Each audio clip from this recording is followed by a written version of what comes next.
Coming prepared, being confident in your responses will ensure that you are admitted into the country. But if you are shaky, you are confused, you are worried, they may deny you entry. So, for those of you that are first time travelers to either Canada or the United States, you might be wondering the type of questions that you will be asked at the port of entry. So, regardless of you having your visa, especially temporary resident visas or visitor visas, right? So, in the United States, whether it's a B1, B2 visa, or in Canada, if it's a visitor visa, using it for tourist purposes or coming on vacation or attending conferences, um, immigration officers at the port of entry ask a variety of questions. And these questions are asked in order to, assess, number one, the purpose of your visit to the country. Number two, they want to ensure that you are complying with all immigration regulations. And the third one, which is the most important point, is they want to assess your eligibility in terms of being admitted to the country, be it Canada or the United States. And so in this video, I'm sharing with you some common questions that are asked at the point of entry. And coming prepared, being confident in your responses will ensure that you are admitted into the country. But if you are shaky, you are confused, you are worried, they may deny you entry. And question number 9 and number 10 is one of the questions that get a lot of people being denied entry. So stick with me and let's dive right into the video. To begin with, the very common and basic question that are being asked once you are at the port of entry is, what is the purpose of your visit? What is the purpose of your visit? And you can simply answer by responding, I am here to attend a conference, or I'm here to spend time with my family, or if you are coming in just for vacation or sightseeing, just go straight to the point. If you're also coming in because of medical reason, just tell them, I'm here to have a surgery, or I'm here to have a medical assessment at, so and so hospital. So that is the very first question that you are asked. What is the purpose of your visit to Canada or to the United States? The second most asked question is, how long do you intend to stay?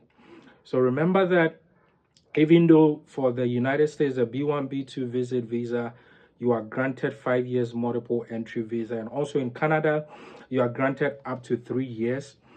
Know that you can only stay for a maximum of 6 months when you enter. Staying beyond that would consider your stay as illegal, and it comes with a whole lot of consequences, right? So if you are asked what is how long are you going to stay, just be sure that you go straight to the point.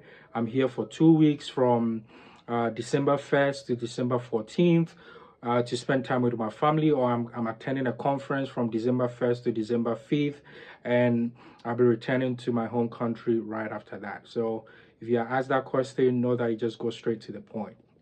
The third question that you can sometimes be asked is, where are you going to stay? So if you are staying with a family member, if you are staying with a friend, know that you have the address and you're able to provide for them and provide the name of the person that you are going to.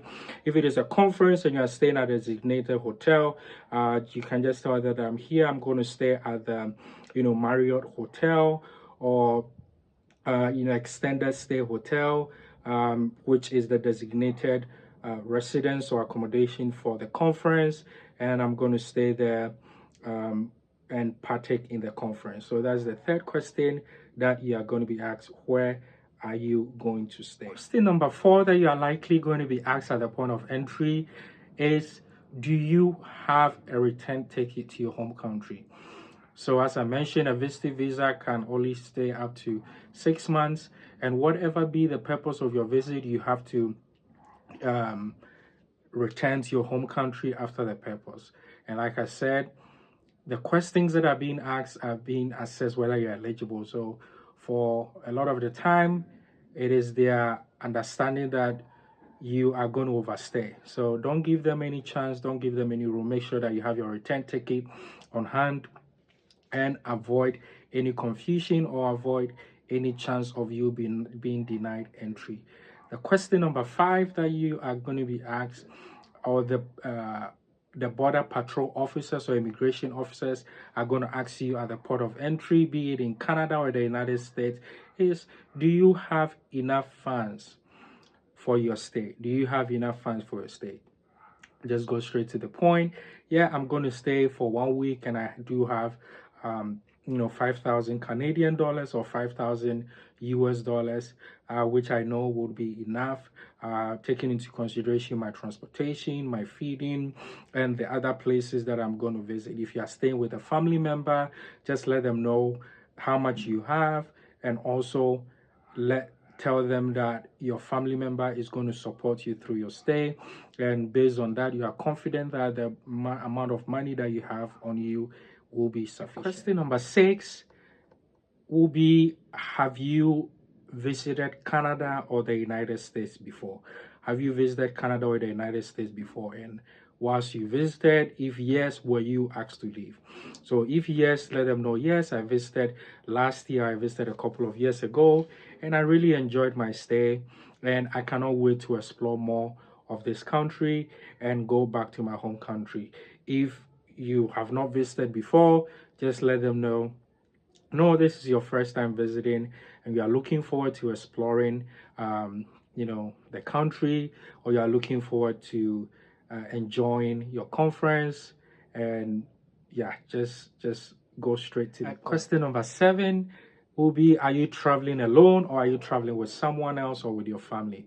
So that is also a simple and straightforward question. If you are traveling alone, let them know you came alone. If you are traveling with family members or you are traveling with other people, just let them know. So even though these questions may sound very basic and they sure do know the responses already, they just want to make sure that you are not misrepresenting, or you are not going to say something that is going to contradict yourself based on the application that you've already submitted. So make sure that all the responses that you provide are accurate without any misleading statement. The question number 8 that you are likely going to be asked will be, is someone picking you up from the airport? And this is also a pretty straightforward question. If someone is picking you up, just let them know who is picking you up, whether it's your family member or the organizers of the conference.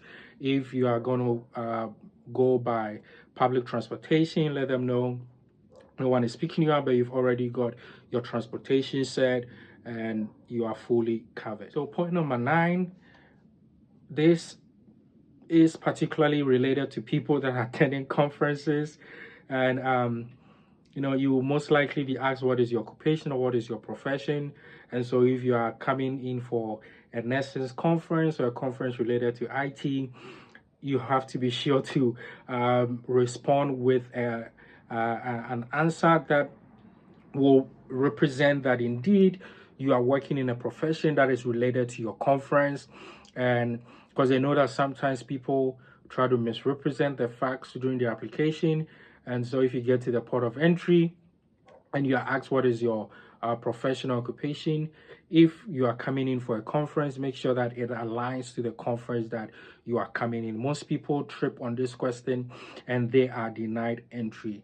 And this is also true for the question number 10, that they ask you, why are you attending this conference?